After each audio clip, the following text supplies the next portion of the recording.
नमस्कार दोस्तों, मैं अनीता आचार्य। हाथ पर प्रमुख रेखाएं जो हमारे लिखित है, रचित है, उसको हम चर्चा के रूप में ऐसे ले रहे हैं जिससे आपको भी हाथ की रेखाओं को देखकर भविष्यफल करने में आसानी होगी। तो सबसे पहले हमारे जीवन का आधार है ये जीवन रेखा। ये जीवन रेखा जितनी ही स्वस्थ, सुंदर और अ, चमकदार होगी, उतने ही हमारा जीवन स्वस्थ होगा। इसकी शुरुआत साफ हो, वहाँ छोटी छोटी रेखाएं जड़ के तरफ नहीं जाती हो, तो हमारा जीवन का शुरुआत का जो उम्र होता है वह स्वस्थ रहेगा। हमारे शास्त्रों में 120 वर्ष यानी विंशोत्तरी दशा होती है, यानी आयु हमारी कलयुग की 120 साल का है। तो हम इसका निर्धारण कैसे करेंगे कि कितने उम्र में हमको क्या होगा?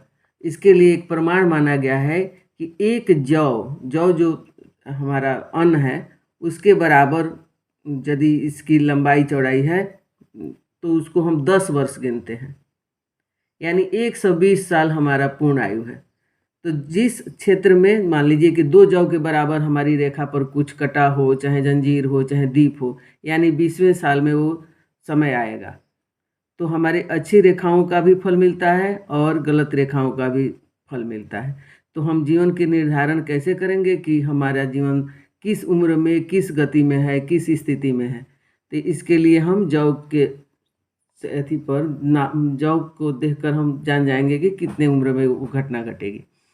तो जीवन रेखा यदि स्वस्थ है तो हमारा जीवन भी स्वस्थ है। जीवन ही आधार है सभी कर्मों का, हमारे भाग्य का भी निर्धारण जीवन करता है।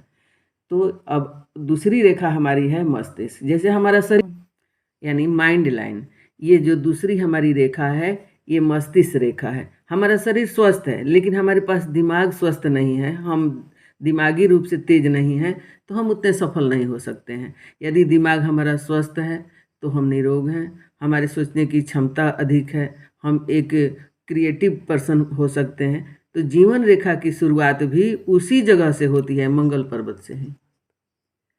मंगल पर्वत से होती है। तो ये दो तरह की होती है। किसी किसी के हाथों में जीवन रेखा और मस्तिष्क रेखा एक ही जगह से शुरू होता है, लगता है कि एक ही में लिपटा हुआ है। तो और कुछ लोगों का ऐसा होता है कि जीवन रेखा के बगल से मस्तिष्क रेखा की शुरुआत होती है और उसकी दिशा भी वैसे ही होती है, जैसे जीवन रेखा आगे की ओर बढ़ती है वैसे ही बीच हथेली के बीच के तरफ मस्तिष्क रेखा जाती है। अब इसमें ये देखना है कि हमारी मस्तिष्क रेखा का तो शुरुआत ठीक है मंगल पर्वत से है, लेकिन इसका अंत कैसे हो रहा है? इसका अंत यदि चंद्र पर्वत की ओर जाता हो तो व्यक्ति काल्पनिक अधिक होता है, योजनाओं को बहुत अधिक बनाता है, यानी डे ड्रीम देखने वाला व्यक्ति होता है। यदि उसका अंत मंगल पर्वत के तरफ हो तो उसका दिमाग थोड़ा गर्म होता है, वह कठोर निर्णय लेता है। लेकिन कुछ लोगों के हाथों में यह बीच में होता है, यानी वह व्यक्ति जितना ही प्लान करता है उतना ही वह उसको क्रियान्वित भी कर लेता है। अब अधिक प्लान नहीं करता तो हमारे अधिक कल्पना करने का मतलब हो जाता है कि हमारी एनर्जी कल्पना में लग जाती है। तो सभी चीज़ों का एक प्रमाण है कि यदि हम प्लान करते हैं और उसको क्रियान्वित कर लेते हैं तो हम सफल व्यक्ति होते हैं। और यदि मस्तिष्क रेखा जंजीरदार हो, चाहे टूटी फूटी हो, कटी फटी हो, तो इससे हमारे मस्तिष्क के रोग होते हैं, हम निर्णय लेने में असफल होते हैं। बहुत लोगों के हाथों में जीवन रेखा और मस्तिष्क रेखा बहुत दूर तक एक साथ जाती है, यानी जब तक वो अलग अलग नहीं होती है तब तक वह व्यक्ति स्वयं से निर्णय लेने में असमर्थ अपने को महसूस करता है।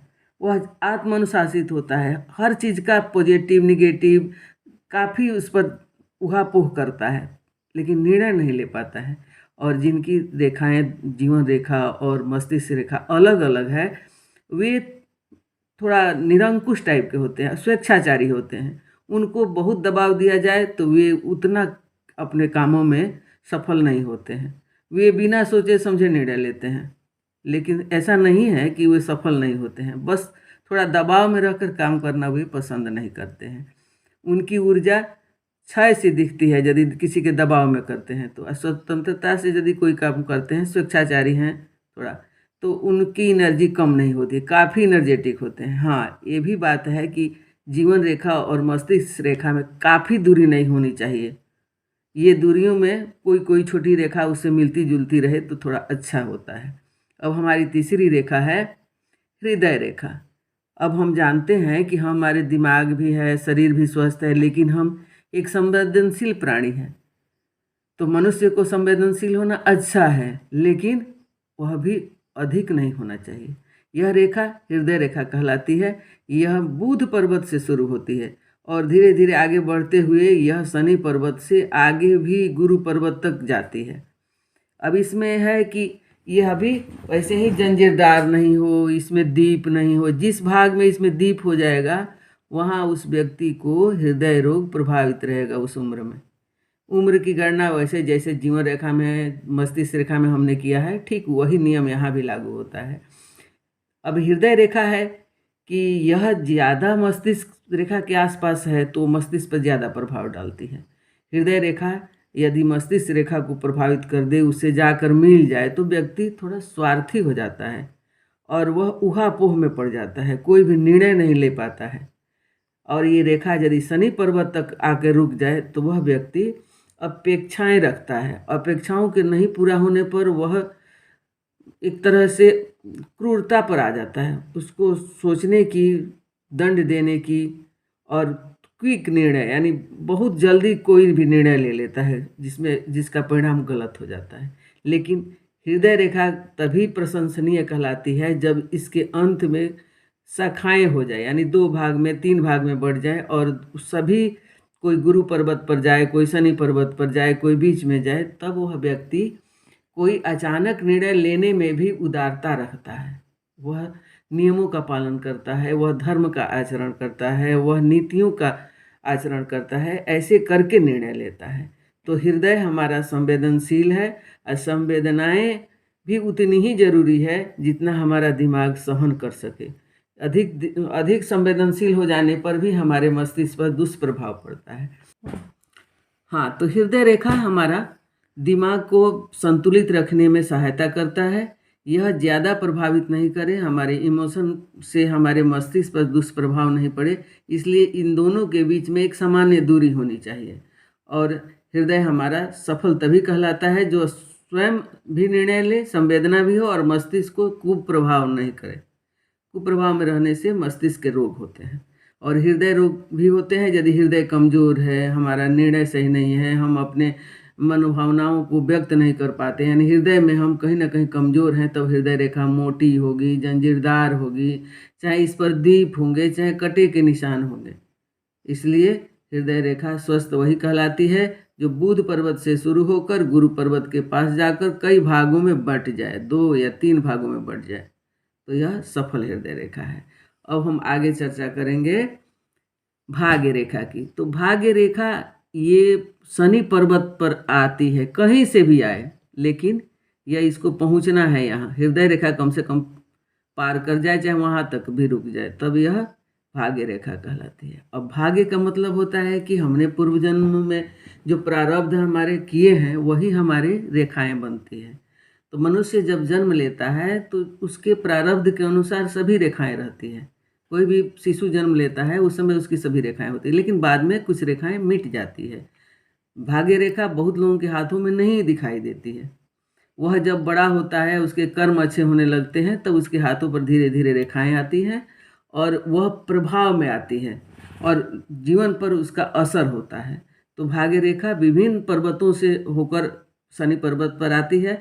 अब जिस व्यक्ति का जहाँ से आती है उस ग्रह से संबंधित उसके सफलता का कारण होता है। भाग्य यानी जो हमारे यश, गुण, धन, स्वास्थ्य, मस्तिष्क प्रभाव जो दिखे वही भाग्य है। तो हमारा जिस पर्वत से हमारा उद्गम स्थान होगा भाग्य रेखा का, उस पर्वत का असर होगा उस व्यक्ति पर। और हाथ की रेखा मणिबंध से भी भाग्य की रेखा प्रारंभ होती है। मणिबंध से का मतलब है कि उस व्यक्ति को अपने विरासत से ही बहुत कुछ प्राप्त होता है और आगे जितनी छोटी होती जाती है भाग्य की रेखाएं, जैसे मान लीजिए कि मस्तिष्क से शुरू होती है, यानी वह अपने दिमाग के बल पे भाग्य का उदय करेगा। जीवन रेखा को क्रॉस करके आती है, यानी वह अपने कर्म से, अपने प्रतिभा से अपने भाग्य का विकास करेगा। हाँ, यदि चंद्रमा से यदि ऐसे भाग्य रेखा आती है, यानी वह व्यक्ति अपने साथी, दोस्त या मित्र या पत्नी या पति के सहायता से भाग्योदय को प्राप्त करता है। तो भाग्य की रेखाएं समय समय पर धूमिल भी होती है, और जब कर्म करने लगते हैं, हम कुछ उम्र बिता लेते हैं अपने प्रभाव से, तभी ये पूर्णतः दिखाई देती है। तो यह है हमारी भाग्य रेखा। अब स्वास्थ्य रेखा। स्वास्थ्य रेखा सभी के हाथों में नहीं होती है, और यह बुध पर्वत तक जाती है। तो नहीं होना भी ठीक है, लेकिन होकर यदि टूटा फूटा है तो वह बुरा असर डालता है। हाँ, ये स्वास्थ्य रेखा हमें समुद्र पारीय यात्रा को भी बताती है, हमारे व्यापार को बताती है। अब हमारा व्यापार स्वदेशी होगा या विदेशों से होगा, यह भी बताती है। और ये स्वास्थ्य रेखा जब बुध पर्वत तक जाती है, तब वह व्यक्ति एक बहुत बड़ा व्यापार या उसकी प्रतिभा या उसका जस विदेशों तक फैला होता है, क्योंकि ये बहुत बड़ा त्रिभुज हाथ में बन जाता है स्वास्थ्य रेखा को लेकर।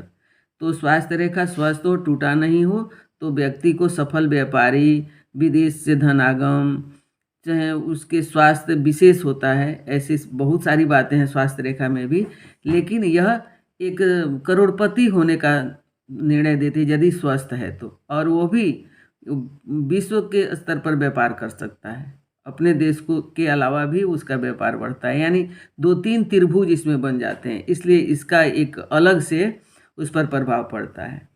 अब इन सभी बातों को, हम स्वस्थ हैं, दिमाग से सही हैं, हृदय सही है, हमारा कर्म सही है, हमारा भाग्य सही है, सब कुछ के बाद हमारा आता है एक यश, कि यश हमको मिलता है कि नहीं। बहुत लोग धनवान है लेकिन उसे कोई नहीं जानता, बहुत लोग विद्वान हैं लेकिन उससे कोई प्रकाश में नहीं जानता, उसका प्रकाश ही नहीं, उसका जस नहीं फैला है। तो ये यश रेखा, यदि सब कुछ आपके पास है लेकिन यश रेखा नहीं है, तो आप प्रभाव में नहीं आएंगे, आप पुरस्कृत नहीं होंगे, आपकी चर्चा नहीं होगी, आप महान नहीं कहलाएंगे। ये यश रेखा है। अब हमारी लास्ट ये छोटी सी रेखा है बुध पर्वत पर, यह प्रणय रेखा है। मनुष्य एक संवेदनशील प्राणी है, उसको दोस्त चाहिए, उसके इमोशन होते हैं, वो अपने मनोभावों को किसी साथी के साथ प्रकट करता है, अपने जीवन में एक उजाला लाता है, एक जिसको वह अपने रहस्य को भी बताता है। ऐसे साथी को पाना ही प्रणय है। यह भी जीवन की पूर्णता के लिए जरूरी है। यह विवाह रेखा से हमारे प्रेम देखे जाते हैं कि हमारे अंदर से हमारी प्रेरणा क्या है, हम सात्विक हैं या हम मनोरोगी हैं, कि स्वस्थ हैं कि नहीं। यह भी हमारी एक स्वस्थ मस्तिष्क, स्वस्थ शरीर और स्वस्थ दिल का पहचान है विवाह रेखा। यह प्रणय रेखा कई भी हो सकती है, लेकिन उसमें से एक मजबूत होता है। कुछ विवाह से पहले जो संबंध जिनके बनते हैं उनके भी छोटी छोटी रेखाएं हो जाती है शादी से पहले, शादी के बाद भी इस पे रेखाएं होती है। इसका निर्णय लेने के लिए हृदय रेखा का भी सही ढंग से अध्ययन किया जाता है। जिनका हृदय मजबूत होता है उनके संबंध भी मजबूत होते हैं, क्योंकि हृदय एक ऐसा चीज़ है जो अच्छा बुरा देखकर ही किसी को पसंद करता है। तो हृदय रेखा के बगल में ही प्रणय रेखा है, इसलिए हृदय रेखा से यह पूर्णतः प्रभावित रहता है। हृदय जैसा होगा वैसा ही उसके संबंध होंगे। इसलिए विवाह रेखा देखने के पहले, इसका फलादेश करने के पहले बुध पर्वत को देखना जरूरी है, और इस प्रणय रेखा की लंबाई देखनी है, या स्वस्थ हो, ये दुमुही नहीं हो। जैसे मस्तिष्क रेखा दुमुही है, अच्छी बात है, हृदय रेखा दुमुही है, अच्छी बात है, लेकिन प्रणय रेखा दुमुही का मतलब होता है कि उसके जीवन साथी से उसकी दूरियां बनती हैं, संबंध टूटते हैं, और इस पर भी आड़ी तिरछी ऐसी रेखाएं न हो, ऐसे काटती नहीं हो, तभी सफल है। तो अब हम चर्चा कर लिए मुख्य 7 रेखाओं की। इसमें हम आगे चर्चा करेंगे कि हमारे हाथों का बनावट भी इस पर असर डालता है।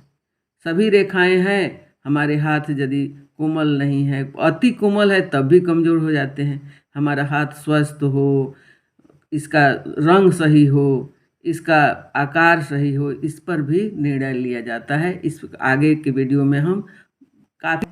नमस्कार दोस्तों, हमने अपने रुचि और ज्ञान के अनुसार हाथ की रेखाओं को सही फलादेश करने के लिए आपको बताए, समझाए। इसमें जहाँ कहीं भी आपको कठिनाई महसूस होता है तो कमेंट बॉक्स में कमेंट करें, हम आपकी सहायता के लिए सदा हाजिर हैं। आप हमारे वीडियो को लगातार देखते रहें। फलादेश का आप सही ज्ञानी हो सकते हैं, आप हस्तरेखा विशेषज्ञ हो सकते हैं, यदि आप हमेशा हमारे साथ बने रहें। धन्यवाद।